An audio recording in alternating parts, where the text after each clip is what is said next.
I worked for like a few hours today, and then I kind of goofed off the rest of the time. So. Okay, well that could be worse. Yeah. So if you're just joining us, hi, it's 9:00. It's May 21st, 2020, and this is my brother Caleb, and I'm really excited to hang out with him for a little bit tonight. So, hey. I asked Caleb to come on. I thought we'd have a little bit of a conversation, and then I thought that we would do a little bit of a song. Caleb's a musician, and you are also a musical therapist, and I'd love for you to talk to us about that for a second. So how did you decide to get into musical therapy? And and what is a musical therapist? I should ask that too, I guess. So maybe answer the second one first. Straight. Sure. Yeah, I can answer the second one first. But first, a musical therapist would be like someone who only does songs from like My Fair Lady and Hamilton, maybe, or I don't know, Kiss Me Kate. Something like that, you know? Really? Well, Kiss Me Kate was the next one after that. How did you even pick that order? It was not where I was expecting. I had it written down. I thought I was like, what are the least connected Broadway musicals that I could think of? I think you nailed it, man. Yeah. So as a music therapist, yes, right? Right.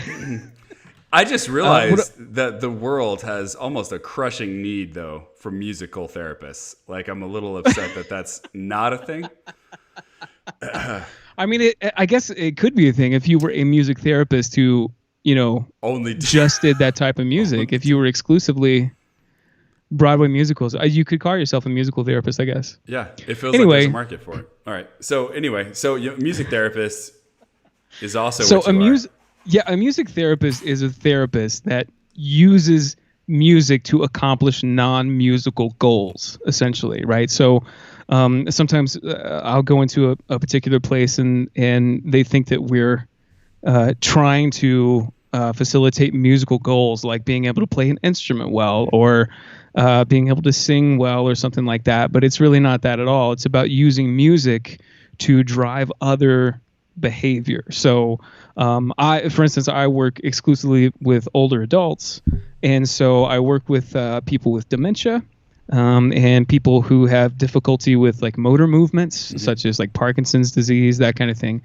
And so I'm using music not to teach them music, but to help them vocalize, to help them move better, to help them with memory, things like that.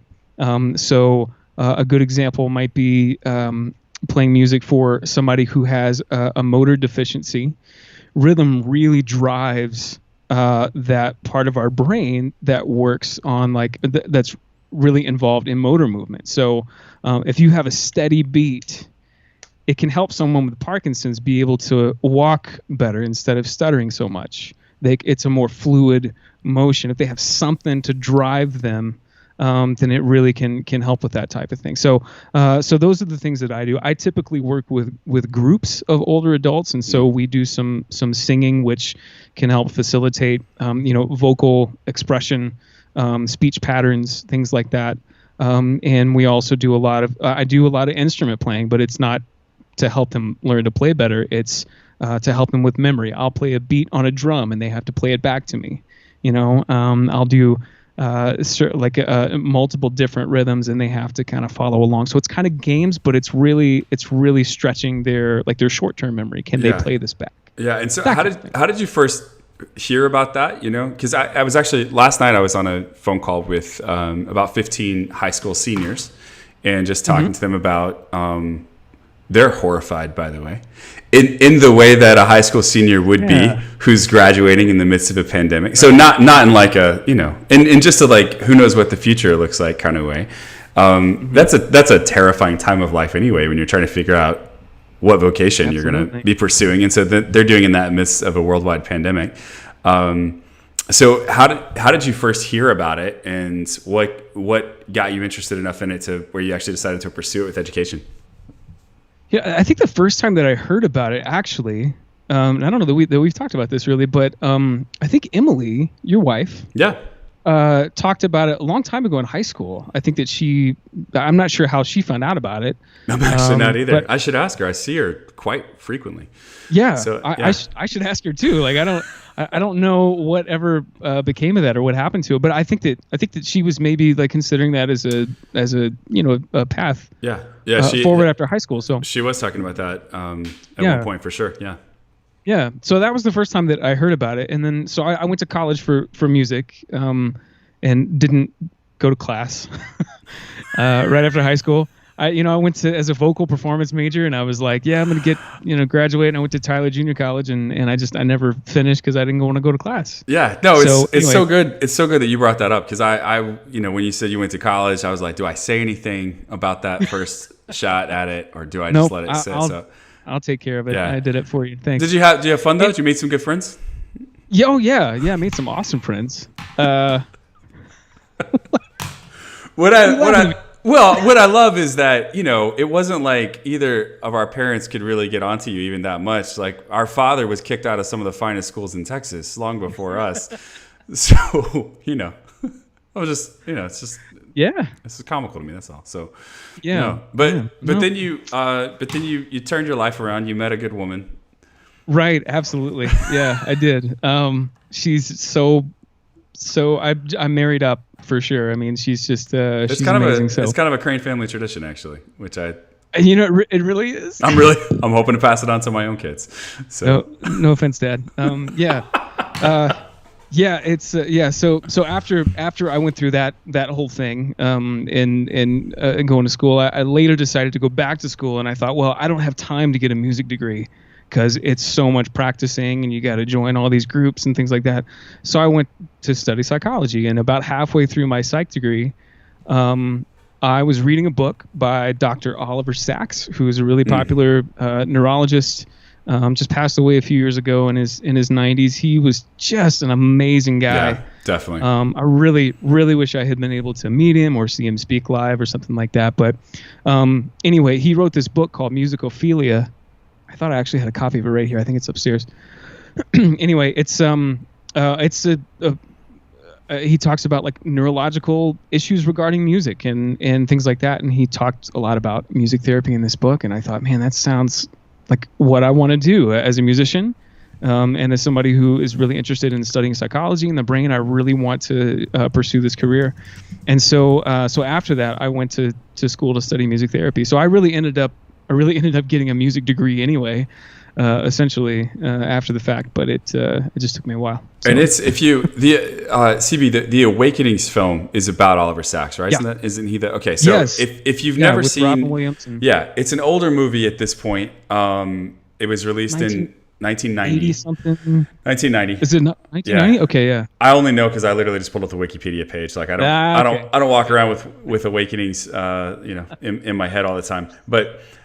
I say older because I haven't really thought of it as an older movie. But then last night, again, I was talking with high school seniors and realized that none of them were alive on September 11th, 2001, and decided I basically have one foot in the grave. I know, right? So yeah, we're so old. So it's a great movie starring Robin Williams, and it's about something that happened in is it the 50s that it takes place? Yeah, that sounds about right. Probably 1950s. Yeah. This page is not as helpful as you'd think it would be. The Wikipedia page. So, 69. It's 1969. And okay. We were not real close, but no, we were off by a little bit. So that's fine.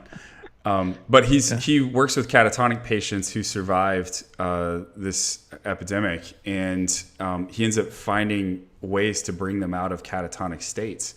And so these people who have been catatonic for years at this point, like decades, have an awakening, come out of it.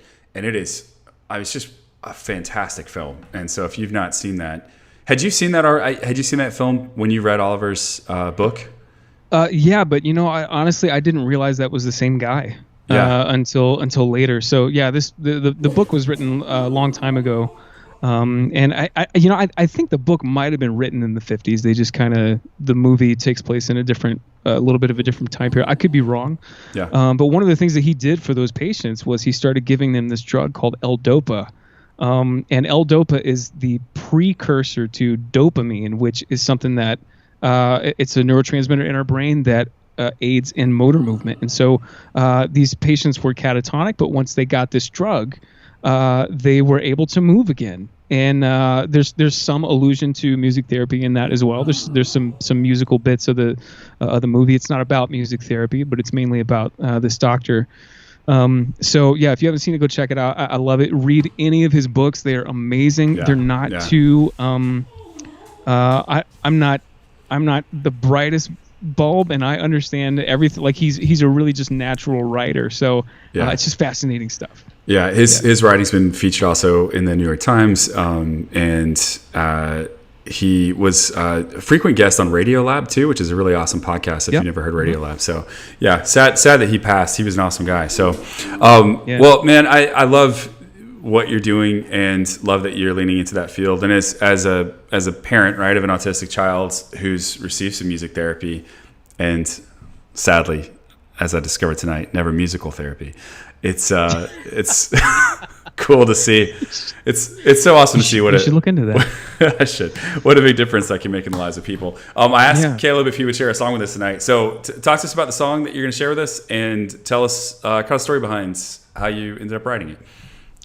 Yeah, so this is a song that I wrote I don't know, probably 3-4 years ago maybe. This is a love song. A lot of the stuff that I tend to write are love songs.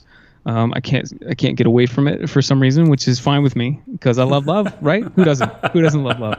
But this song is about my wife.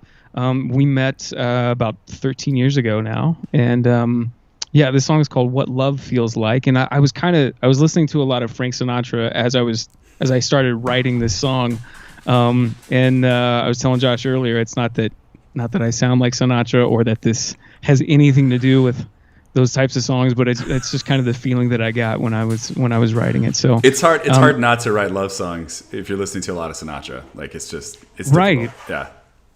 Right. Yeah. Exactly. So that's just kind of the place that I was in. So it took me a while to finish it. I started working with this guy, this buddy of mine that lives down the street now, actually, and we kind of developed this songwriting group together. The two of us we'd go off and write a song every 2 weeks, and then we had to come back and share it with each other. And this was one of the ones that finally came out of that time period. So that was kind of cool. But anyway, so that's cool, man.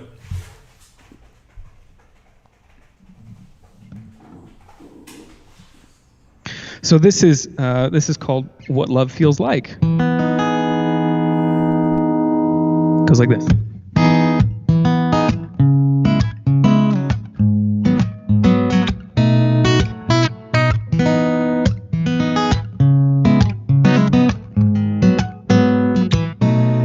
I've never felt this way about the one I love.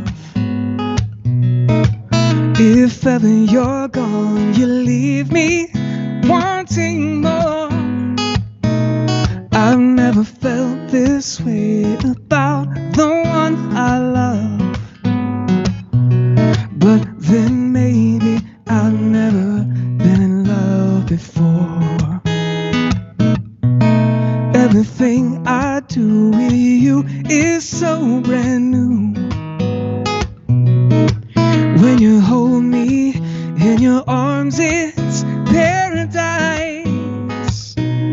And when we kiss, it is always just as the first time. Oh, this must be what love feels like. Thought I knew love before. Maybe that was just a dream. 'Cause this thing I feel, it's new to me. I've never felt this way about the one I love. Oh, when you hold me in your arms, it's paradise. Oh, and when we kiss, it is always just as the first time. Oh, this must be what love. No, now this must be what love. Oh, this must be what love feels like.